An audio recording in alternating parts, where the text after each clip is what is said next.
Good morning, afternoon, evening, ladies and gentlemen. I'm George Moss again here at allpointstv.com, coming to you with a program called What's Going On the number one podcast program here in the city of Flint.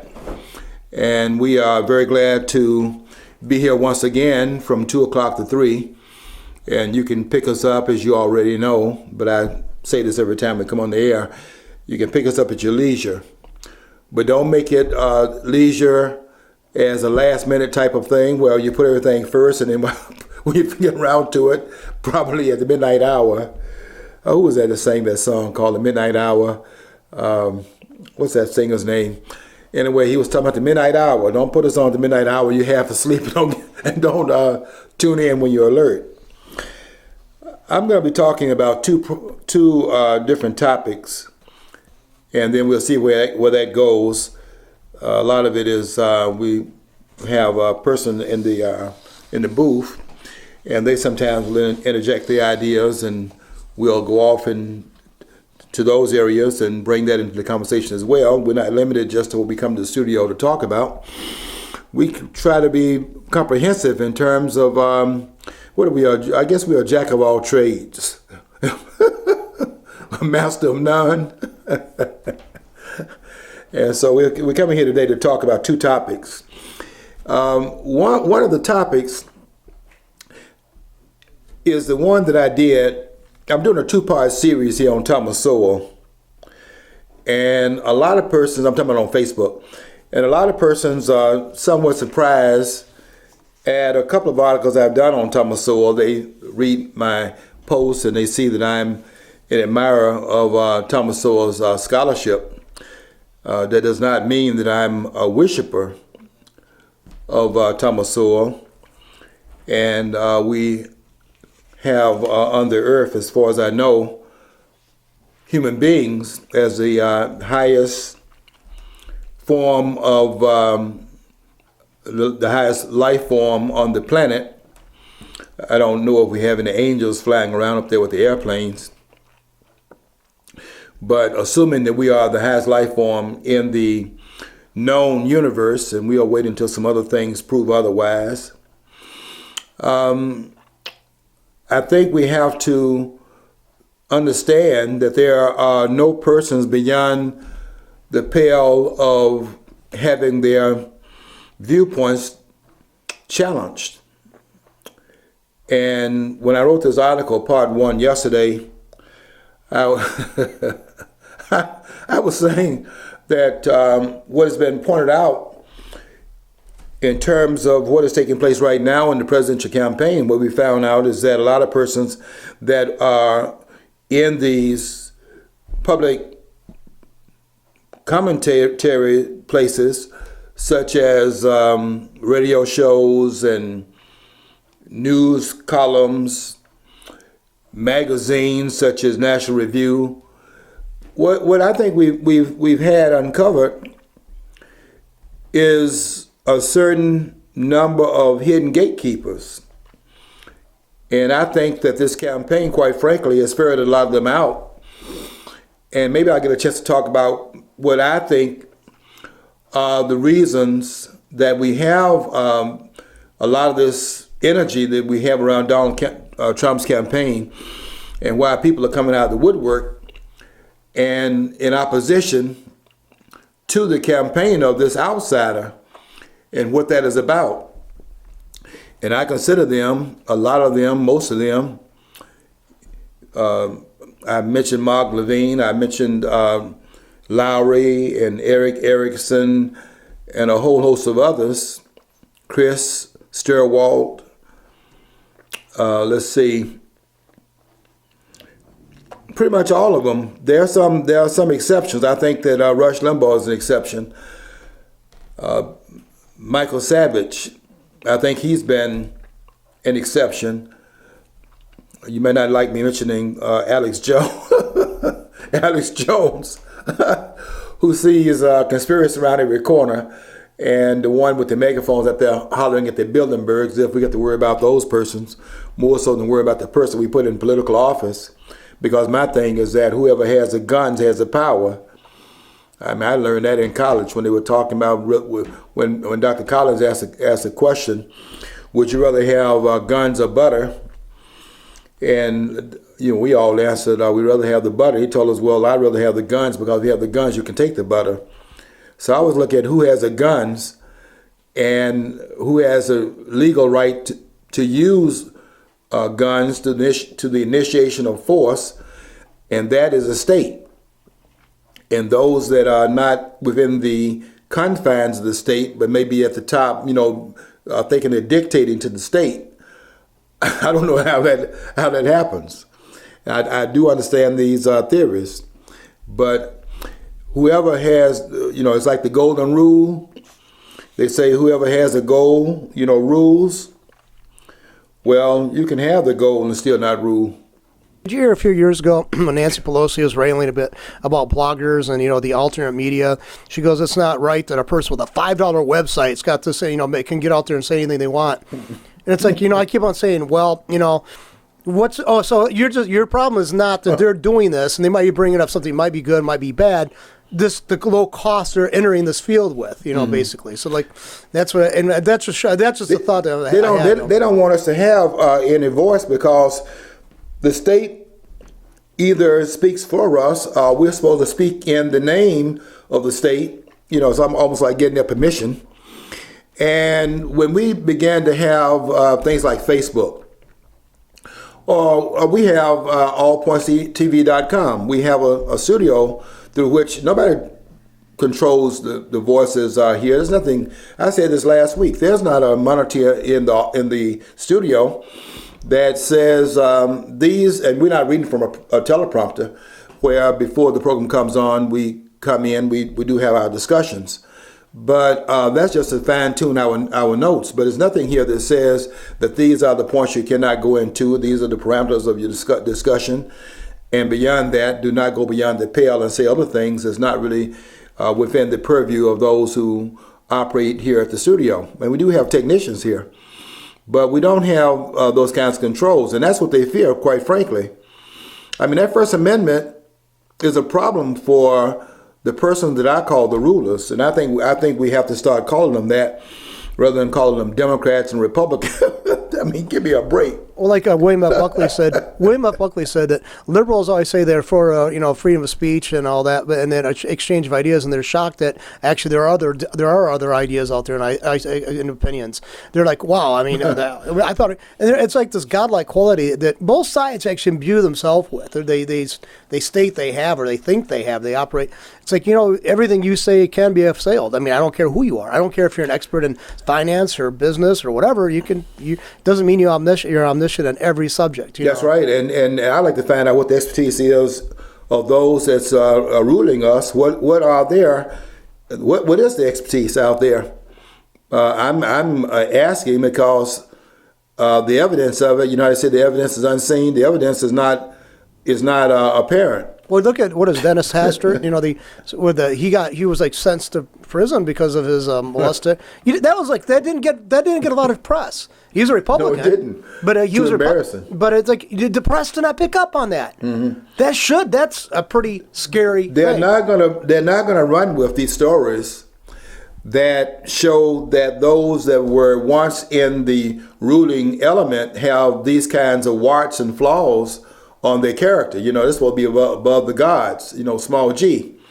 And we're supposed to be mingling with the angels, and they're making decisions because they are our betters. And there's this Thomas Sowell wrote about this and said the vision of the anointed.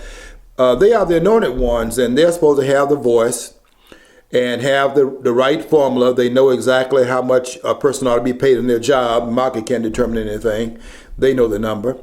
And they know it in the states everywhere. They can set the tone in the national level as if there is one standard of living in all 50 states. They set it at one place. Maybe, $15 an hour might be a good thing. I don't think it's ever good when set by the state, but a good thing in Washington. But the standard of living in the South, as we all know, is a little bit lower than that. So to set it there as if the conditions in Alabama, for example, where I'm from, is the same as in Washington State, is ridiculous. but it's also ridiculous for the state to try to set that. But they have the information now, and they know, and it's supposed to be the vision of those who are our betters. And what do we know down here? We're in the peon group, but I call them our rulers because I think we have to identify them more honestly and more accurately as to who they really are. They're not Democrats, and they're not Republicans. And I was saying, I think 2 weeks ago, I was saying that when I see these persons meeting, and they're talking about they are meeting with Donald Trump, for example, over some principle that Donald Trump doesn't have, but they have it. I mean, it's laughable. I mean, they have a principle, and they're concerned that principle will not be upheld if Donald Trump becomes the nominee of the Republican Party because the principles they have intact. And the ones that they have been representative of all these years, can I say undetected by the American people? So they are concerned about those principles being suborned by this outsider coming in here and messing up all these wonderful things that they stand for in the two principal political parties. Now, if anybody believes that, let me just ask you if you want to buy some property in Siberia. Because that would have to, you'd have to be mad to believe that. There are no principles in the Republican Party. See, I don't call them Republicans and Democrats because those words mean something specific. And I keep saying this over and over again, that I'm not saying that they do not call themselves that. I think I told you once before in a program that I did on when I was abroad, and I took some students abroad from the university, and we went to 2 different countries, Ghana and Nigeria. And so, all the students, I think they were staying, we were staying on the 3rd floor of this hotel. When we got to Owerri, we had been in Lagos, and which used to be the capital of Nigeria. Now the capital is Abuja, which if you go there to Abuja, it's like you're going out of Nigeria because they built that new capital city at a cost of $25 billion. I don't think they got the permission from anybody to do it. It was just the fact they wanted to have the golden city, so to speak. And anyway, we were on the 3rd floor of this hotel, and I came down one day to the lobby area, and before I could get off the elevator, there were students running over to where I was to get me to come over there where a lively debate was going on. They wanted me to come over and Professor Moss come over and tell these Nigerians, because the American students were having an animated conversation with those who were from those from the United States, having an animated conversation with those from Nigeria. So they came. I'm getting off the elevator. I don't know what's going on, but they wanted me to come over here in this heated conversation over here in the center of the lobby. Everybody was milling around. I mean, they had an audience, and so the students, as I've seen this repeated on other occasions, they had the American students have the answer. So everybody else supposed to get their notes out and a notepad out, and they're just having a lively conversation, and they want everybody to know that over here, the people that are Black Americans, they are African Americans, and they wanted me to come over there and verify that. So they said, brought me over there in the middle of this crowd. Still don't know what's really going on, what the nature of the conversation is. Professor Moss, tell them that we call ourselves in America African Americans. And I said to them, and I said also to the Nigerians, I said, yes, that is true, but that's not what the Nigerians are arguing with you about. What they are arguing with you about is that they have no doubt that that's what you say, but you're not saying it in the United States. You're saying it here. And they're telling you that you're not in your country, you're in their country, and the norms, the mores, and the definition of terms do not apply the same way in both places. It shocked them to realize that. They thought they could go over there and read the gospel. And the gospel, according to not Matthew, Mark, Luke, and John, and Peter, and Timothy, and some of the others. I used to know those. I went to a Bible college. I went to a private school, a private college. You had to get up there and take the Bible for a year. You couldn't repeat those books. You got an F. And they thought they'd go over there with the gospel. Here's what the tablet said they came down with Moses from Mount Sinai. And here's what the tablets say, and here it is. So shut up over here.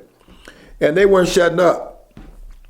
And the students from this country could not believe that they were not taking notes of what they said. We called ourselves this, and what's the problem? And they were telling them what the problem was. The problem was we ain't buying it. I've been to 17 countries in Africa, and I'll tell you this, I have not found not one country, not one person who's bought that. Is there any country in Africa that's functioning? I mean, it seems like they're always war-torn. There's like juntas and coups and all that going on. It just seems like there's a totally endless destabilized. Chaos, but there's one that works reasonably well, Botswana, and really, with the resources that they have there, if they could get the countries are Venezuela, because when the colonial time period was up, going back to the 1960s, and don't forget that the colonial period did not start in Africa. Africa was the last continent, by the way, that was in fact colonized. When they talk about European colonization, you have to go and read volume 4 of the General History of Africa put out by UNESCO. UNESCO put out an 8-volume work on African history, and they wanted 2/3 of the person writing that history in all 8 volumes to be 2/3 African. So this was the writing of African history by African people they put out before the world. It's called the General History of Africa. You can get it as a reference. It's referenced in the libraries. You can't check these books out. But it was put out by UNESCO. And in volume 4, in the first chapter of that book, it makes the statement, astounding statement, that Africa was the last continent to be colonized, not the first continent. It doesn't go back to the time of the slave trade in the 15th century. The colonization of Africa began to happen in 1884 at the conference, Berlin Conference. It was held in 1884. It was held in 1884, 1885. Where nations got together and they began to try to lessen the discord by carving up the land space that they would all be given a chance to get certain parts of it, and it would be under the wings of European colonial authorities. And they carved it up. You look at Africa, you see those lines drawn almost like at right angles. That couldn't be natural boundaries. They had to be at a map where you're just carving it up this way. You see these right angles. Look at Libya, for example, is cut like this. Lines like that. Before colonialization, would a person who lives in what we call Botswana or Ghana or whatever would say, I'm a Ghanaian, or I'm from Rwanda? I mean, was there this was it they considered nationalism wasn't even an idea, was it? Certainly, there's no continental idea. I forget the page number. I think it's on page 98 of this book written by Alan Missouri called "The Africans." And on that page, he makes a very astounding point that's missed by a lot of scholars. I know at the university, when I would discuss this, a lot of persons would not have understood what Missouri was saying. They thought he was talking down to them as some ignoramuses. But what his point was, the statement he made, was that lest we forget. This is his statement. He says, "It's in chapter 4." Chapter 4, I think it is in that book. I think it's on page 98 of that book. And but what he says there is, lest we forget, it took European colonialism to tell the Africans that they were Africans. Now, when persons hear that, they get the impression that what Mazuri is saying is that the people in Africa, this idea of the Dog Continent, that they're referring back to this colonialist, idea of Africa being the Dog Continent. And they're saying that they think that he's saying they didn't have the smarts to understand that they were in the continent called Africa. But that's not Mazuri's comment. That's not what he means by the comment that lest we forget it took European colonialism to tell the Africans that they were Africans. What he's talking about is the tribalism in Africa. And I know one guy said that when he heard Van Sertima talking about this issue about tribalism in Africa, he said he thought that Van Sertima was being a reactionary in terms of saying that. But he was not being a reactionary. He's talking about the fact that this idea that there's a continental view of Africa or a Pan-African view of Africa is not born inside of Africa, it's born outside. Because in Africa, you are blocked by the trees, and the trees are the ethnic distinctions that are made in Africa. When I was in Guinea-Bissau, they were distinguished between the Mandinka in Guinea-Bissau and the Mandinka in Guinea-Conakry. Guinea-Conakry is French. They both come out of the Mali Empire based back in the 14th and 15th century, but it's a difference in the accent. And those who are identifying in the Mandinka group would have distinctions based upon inflections of the language they speak. They all speak Mandinka. They don't just speak one language, by the way, in many places in Africa. They speak multiple languages. One of which, the main one, would be the language of the parliament in every country in Africa, with one exception, is the colonial language. The only place in Africa where a colonial language is not the language in the parliament is in Somalia, and that's Kiswahili. In every other country in Africa, without exception, the parliamentary language, that is to say the language that's spoken in the halls of power, is not an African language. It's not Kikuyu in Kenya. It's not Lu. Lu is the second largest group in Kenya. Kikuyu is largest. Then you have the Lu. You had Jomo Kenyatta, for example. And then you had his vice president, Moi, Arap Moi. You didn't have, you had the majority group, largest, in 1964 when Kenya got its independence. And then you had Arap Moi, who was from the Lu, and they put these two groups in power, president and vice president, larger and second largest, so as to create harmony. But if you used the Kikuyu language, you would have had a problem, because the Lu would have objected to it. So then in Kenya right now, you notice when the president was over there in Kenya, you notice that when the president was over there trying to get them to buy into his nonsense about we ought to have, people over here, gays and all that, they were telling the president, Mr. President, look, that's not what we have over here as an issue.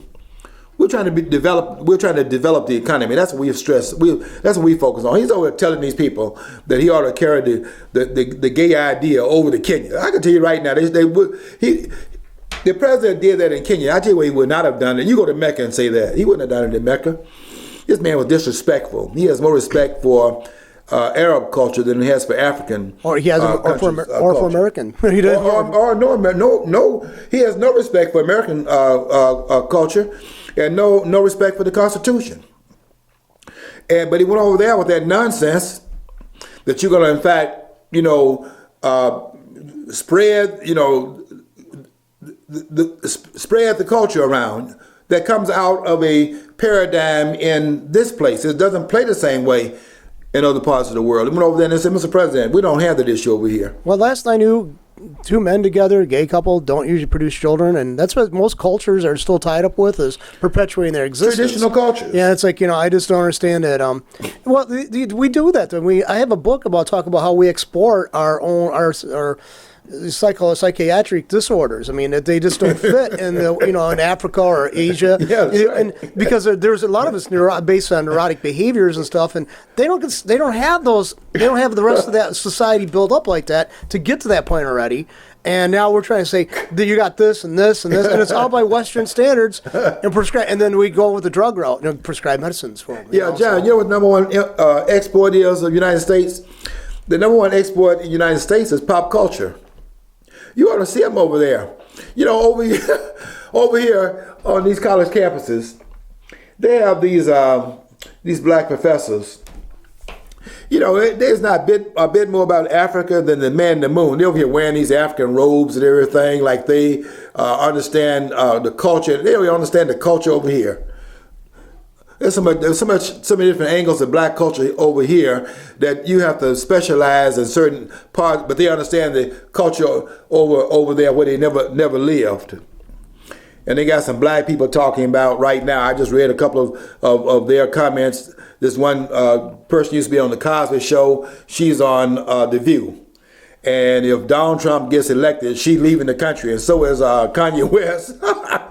So is Al Sharpton.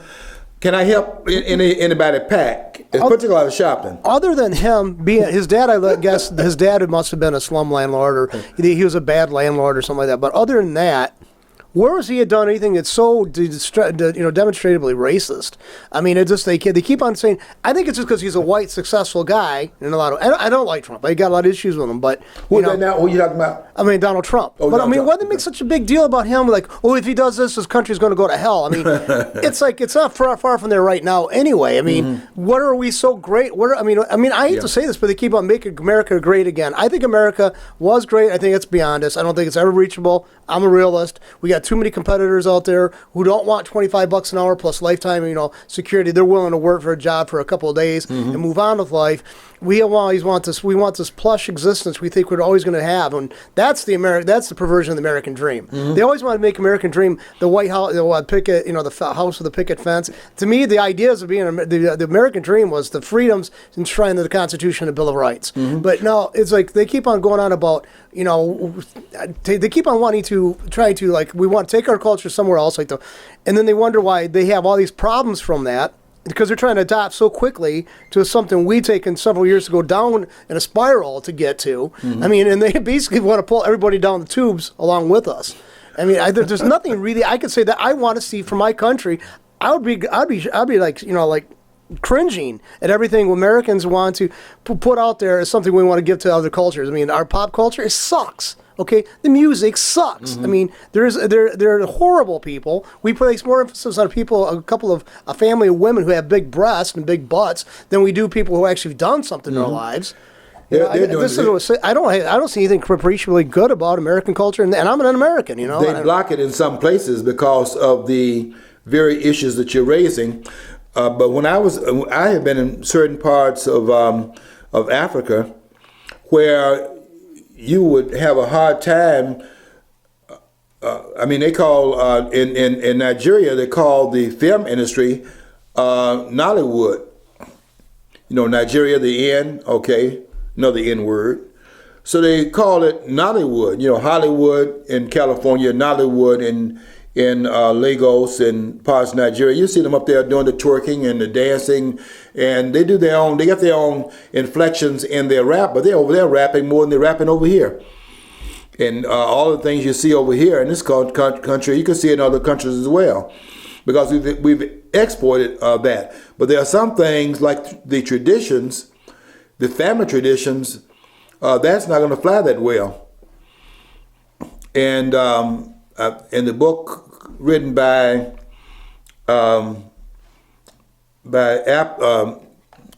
In My Father's House, the person that helped Gates write the encyclopedia, the Africana Encyclopedia, the person from Ghana, starts with an A. Applin. I don't mispronounce his name. I'm seeing it, but I'm not able to call it.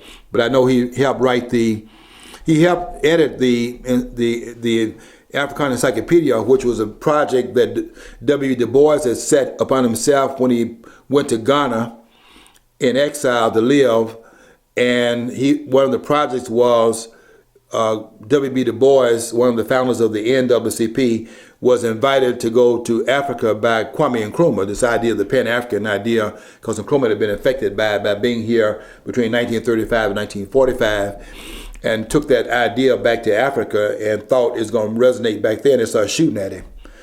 Because the idea is not born in Africa, it's born outside the country. But this idea that you're going to export something to another group and they're going to take it wholesale as if they don't have any cultural paradigms in place, and therefore you can just simply impose it upon a non-structured already over there, which is what Obama thought he would do when he went to Kenya, and they hurt his feelings. I don't know if he understood what they were saying to him, but they were telling him that that's something that you can take and leave within your cultural context, but over here the context is different. And I can tell you the president didn't have respect for it, but he didn't have respect for us over here either.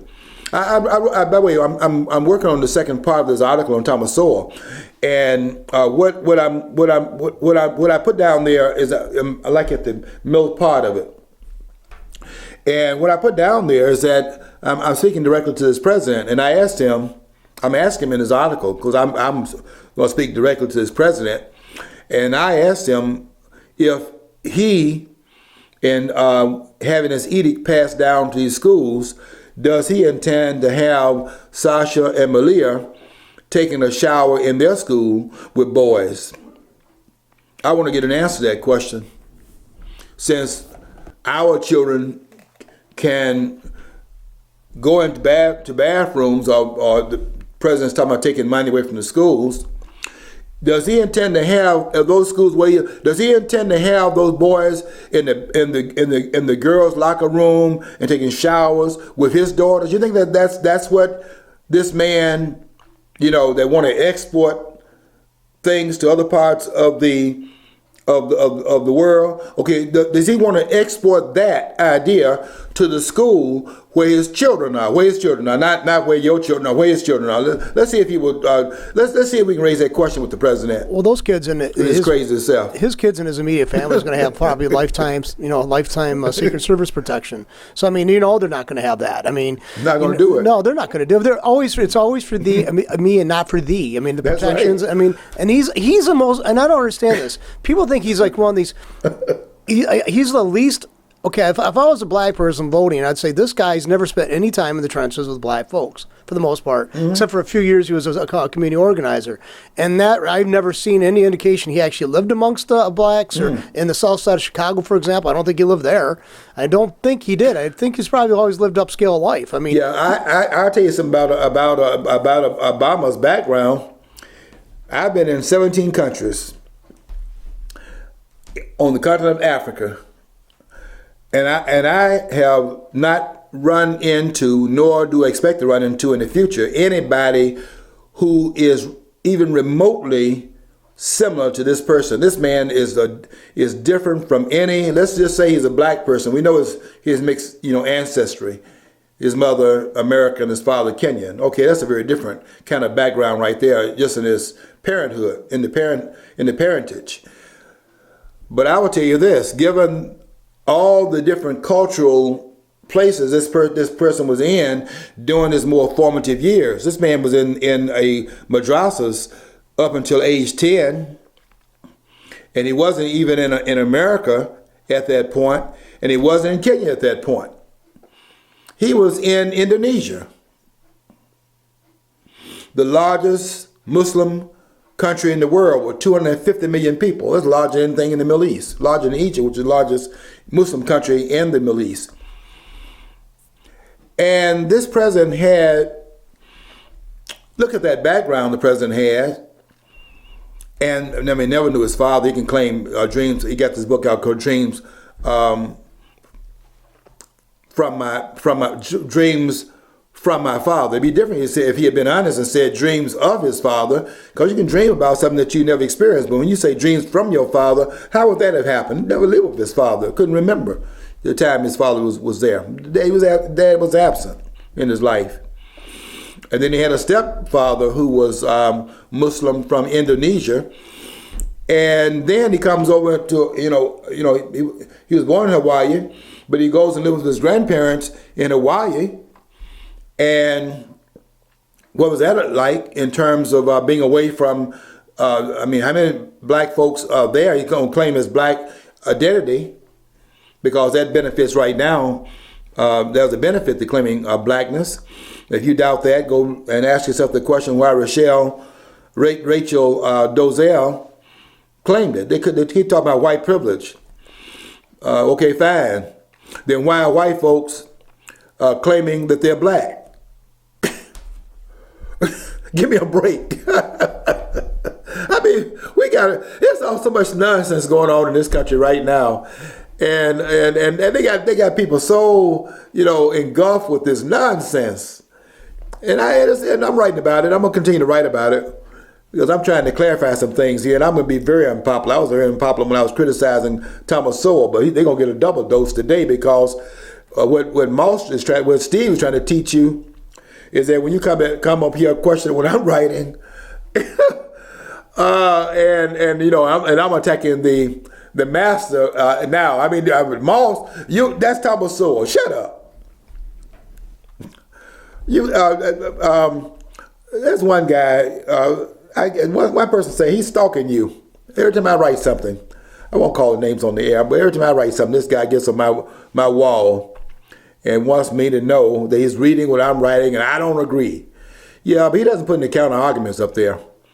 And when I part one, I was 10 people that got on my private chat to give me a what for. I got an earful yesterday, as if I'm getting ready to write part two, so that I can be more compliant with what they think I ought to be writing about, so I don't have my own ideas. They can't come behind nothing I write and say anything behind. They can claim they can, and I want Thomas Sowell to get on there and explain what he's doing, because I brought this article to the studio, the latest article he did on the 17th of May, called Grim Choices, and I hope to be able to talk about that.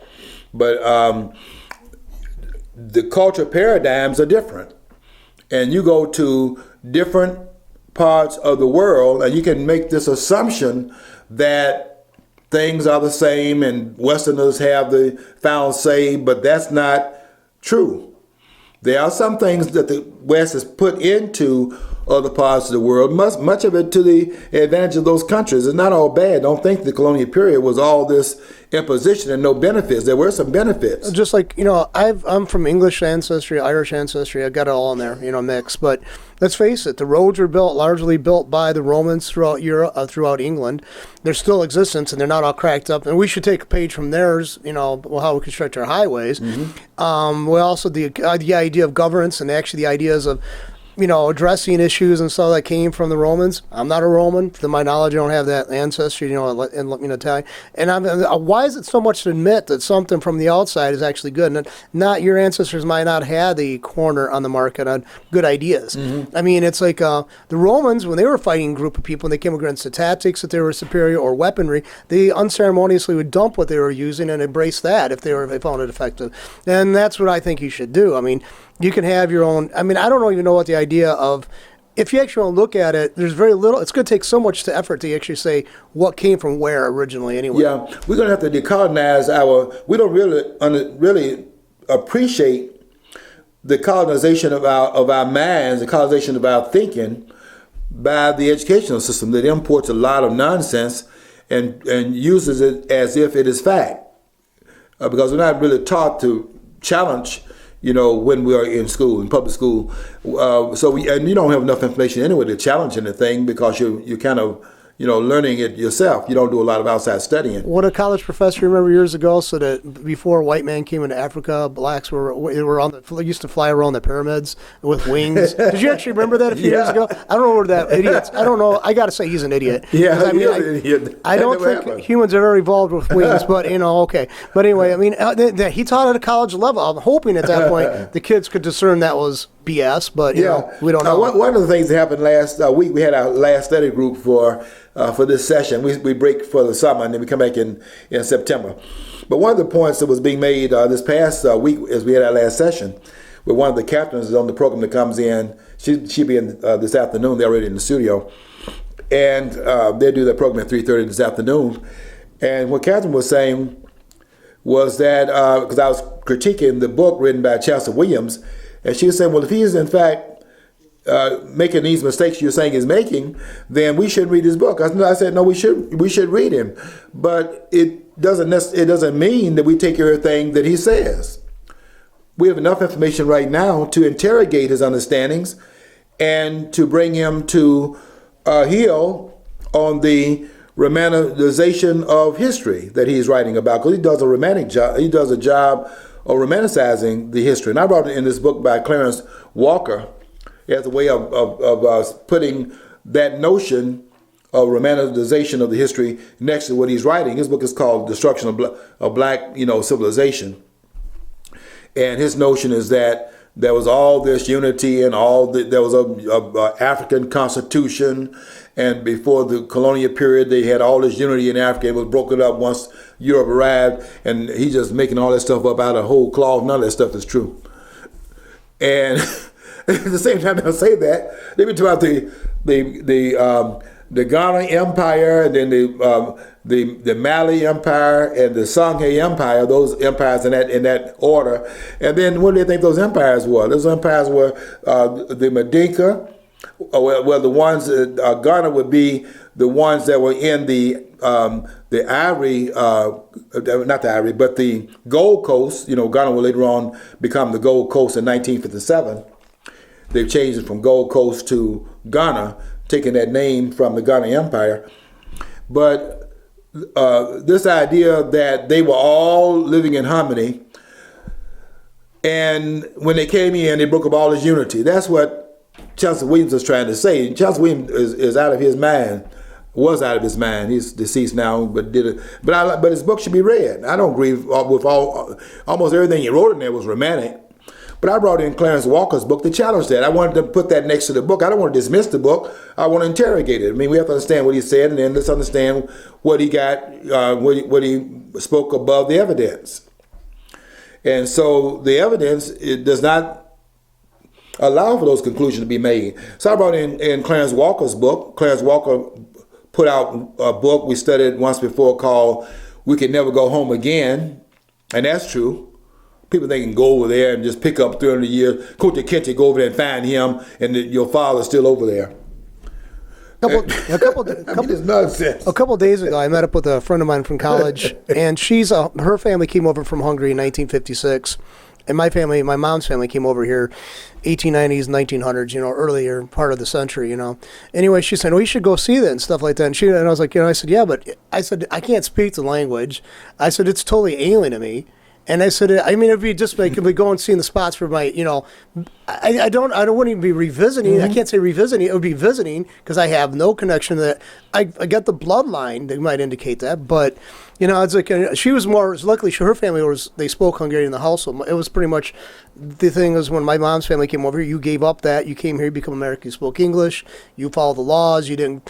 Let's face it, we didn't pick up a phone and call relatives at home or send a text to them or email. I mean, that was way before that happened. So we basically burned our ship on the shore. Mm-hmm. We came here and became Americans. So, but yeah, that's just, but she said we should at least visit it. But, to me, it's expense, money, and time. But, maybe it's a good thing. But I can't say I would have this I'm coming home feeling. I don't think that's all takes imagination, basically. You make a point that was made in a seminar that I was in where the presenter said that she was named after her great-grandmother. And she said that the name didn't mean anything to her because she had never met her great-grandmother. It might the great-grandmother might have meant something to her mom, who might have met the person, and she wanted to make sure the name was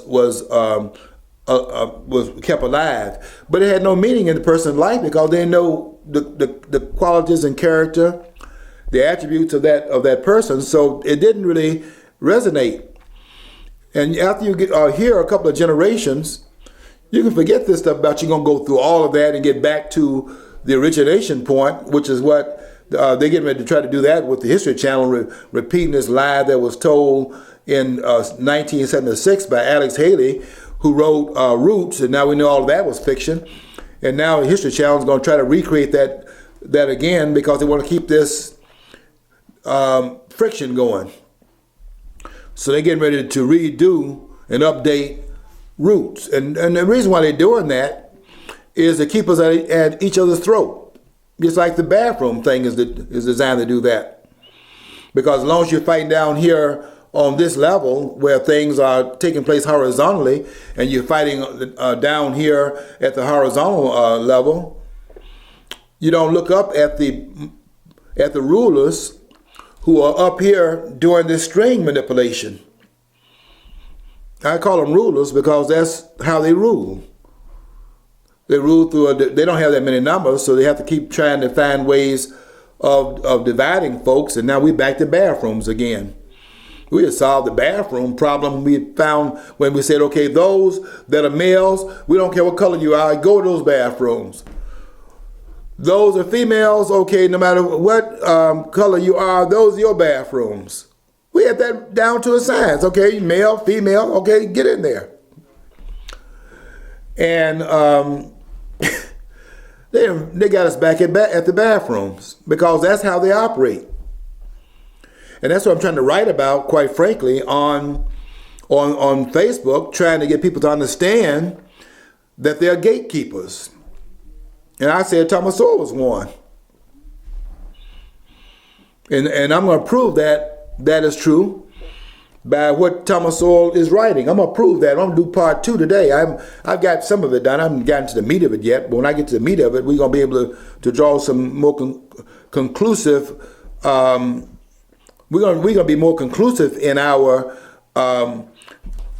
making this analysis because they've come out of the woodwork to defend the status quo. It's not even about Donald Trump. It's about the fact that we have a person that's challenging the status quo, and they have to nail those boards back down because this is threatening to bring about a social upheaval in the country.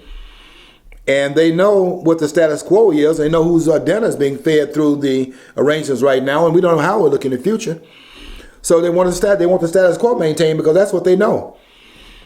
Man, they think it's about Donald Trump. It's not about Donald Trump. It's about the fact that there's a status quo to be maintained.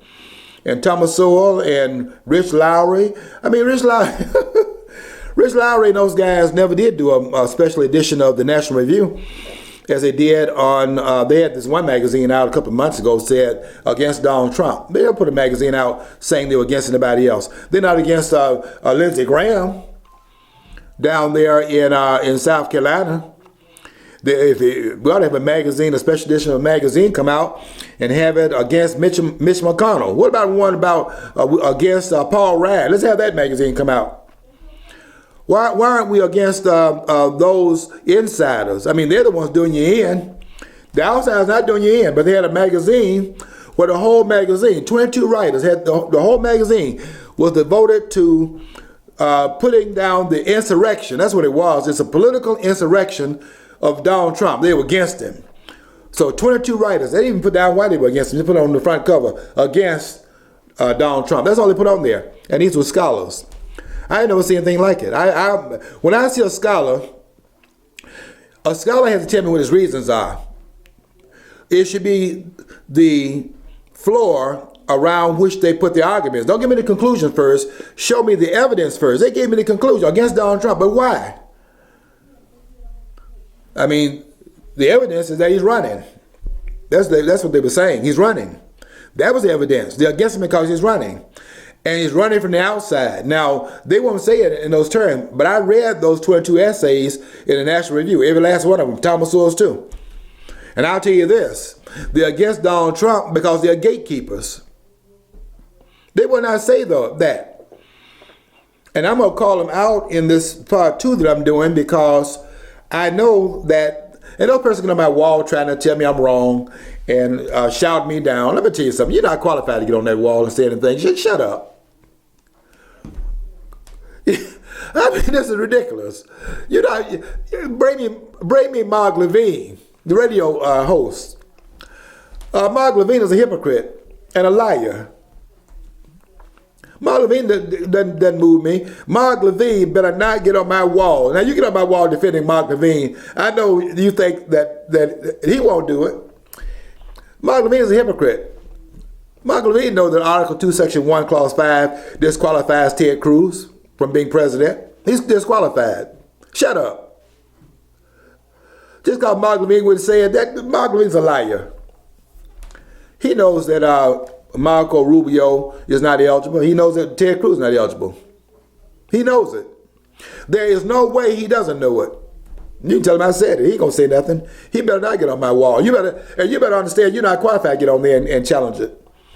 And then I said, well, George, one guy, George, didn't you know that the Naturalization Act of 1790, which was repealed in 1795, and then that was repealed in 1798. They had another Naturalization Act. Do you know they added to that to explain what Article 2, Section 1, Clause 5 says in terms of natural born citizens? Let me tell you something. You go and tell Mark Levine this, and then you tell him to shut up. You cannot amend the Constitution. You understand this? You cannot amend the Constitution with a Naturalization Act unless you put the Naturalization Act in the Constitution. You cannot amend the Constitution with an act passed by Congress. The amendment process is explained in Article 5 of the Constitution. And they're trying to act like you can amend it of what it says. I'll tell you another problem you got. And they haven't, Mark Levine hadn't figured this out yet. Another problem they got is that you cannot tell me what the language says other than the reading of the language. This idea that Alexander Hamilton had of the Constitution has implied language in it, it doesn't matter. Let me explain why. It doesn't matter because you cannot send down in the amendment process, you cannot send down language that shows intent in the language. You understand that? You can't put what's in your head to the states for them to ratify what's in writing. The intent doesn't matter. You don't ratify intent. You ratify language. And they're talking about implied, what the Constitution implies, Alexander Hamilton. And some of these other morons, you know, they go along with the protons and the neurons and electrons. You got morons as another part of it. And they're trying to say that, well, the intent of the language, it doesn't matter. Because you see, the ratification of the Constitution and ratification of the amendments is a two-tier process. The way we've amended the Constitution is the proposals to amend it are made in the Congress, House, and the Senate. 2/3 vote. After they have proposed it, they send the language, not the intent, the language to the 50 states, as it will be right now, and 3/4 of them, 38 states, must ratify the proposal. So 2/3 recommend, 3/4 ratify. And you can't have them ratifying the intent because the intent is different in different understandings in different states. You don't send the intent down there. So this idea that this is what I resent about these constitutional scholars that are at these universities that tell me, when they start talking about the Constitution, they start telling me what the Supreme Court said. I don't even study those court cases. You know why? Because I don't want to know what the court said. I want to know what the Constitution says. What the court says is just men talking. I came to the studio to talk about one of those things as well as my second topic. I'm not going to get to it today, but I was going to talk about what's happening with John Conyers, this airhead down in Detroit, and this other airhead in Virginia, John Conyers is 87 years old. He should step now. He was too senile even filed his papers last time when he's 85. He's 87 now, running again. The man has been there since 1965. Count the years up. That's 51 years this man has been in Congress. He doesn't know anything. He's senile now. The age of senility is setting in. They're up there talking about disparate incomes. These fools don't even understand why the Brown ruling was in fact made in 1954. This has been 62 years ago, and they still don't understand it. Talking about we resegregated the schools and the disparate outcomes need to be fixed based upon the Brown ruling. They don't understand the Brown ruling, and this is 1954 to the day. That is, let me get it straight, 62 years ago. I want to make sure I get that straight. Brown v. Board of May 17, 1954, and they think the court ordered integration in this country. Just how stupid they are. This court case has been in place longer than John Conyers has been in Congress. He still doesn't understand it. And they think that his idea is that the court ordered integration.